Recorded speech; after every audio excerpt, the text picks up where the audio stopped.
Okay folks, now before I share this footage with you, I just want to preface it by saying that what you're about to see is 100% my fault. A poor judgment call on my part resulted in two cars coming together. Thankfully neither cars nor the drivers were injured in any way. The only thing really that was damaged was my confidence. A little bit embarrassed about this, which is one of the reasons I haven't shown this footage. The other thing is it's just quite old, it's from about 2019 or so it's sort of been sitting in the pile from quite a few years ago, but I thought it was time to dig it up and post it online, so please enjoy, and I'll chat to you in a bit.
Alright, so what the hell happened there?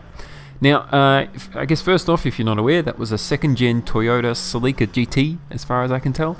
I'm not sure if it's an Aussie-delivered car or if it's been imported from Japan. I know they were offered in Australia, but I'm not sure if they were offered in this particular spec of car that we see here. But nonetheless, an actually really cool car. The thing is also blisteringly fast in a straight line.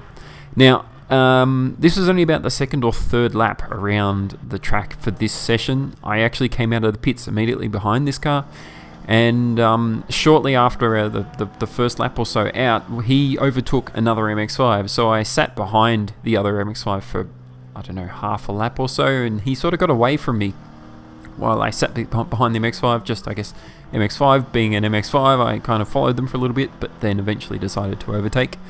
This was also one of the first track days I had with the car in being turbocharged, so I was a little bit new to the change in power. I was used to an MX-5 with MX-5 power, but still with quite high grip. So definitely I was a bit fresh, having not driven the car in this configuration before, so that probably contributed to me making some poor judgment calls here. Eventually I went past the MX-5, and towards the end of the lap I caught back up to this Celica, and you can see as we head down the straight, I definitely am not catching this thing. Now my MX-5 had whatever it was, 250, 300 horsepower, I can't remember exactly in the config of this car back then, but nonetheless it was quite powerful for an MX-5.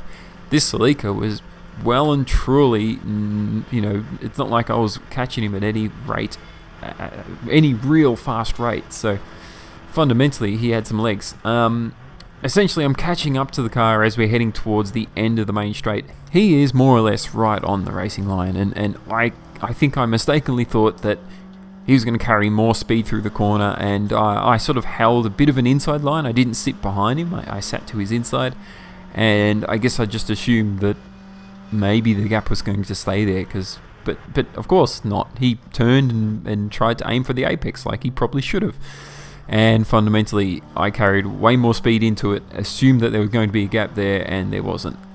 Now the only real thing I should have done was just to back out, let him have that corner and overtake him somewhere else, but my car just carries way more speed through that corner than he did, or I can carry much more speed than his car can, and I made a poor judgment call on the grip level that car must have had, and the sort of speeds he could take through turn 1 versus my car, and also made a very bad choice on my car positioning.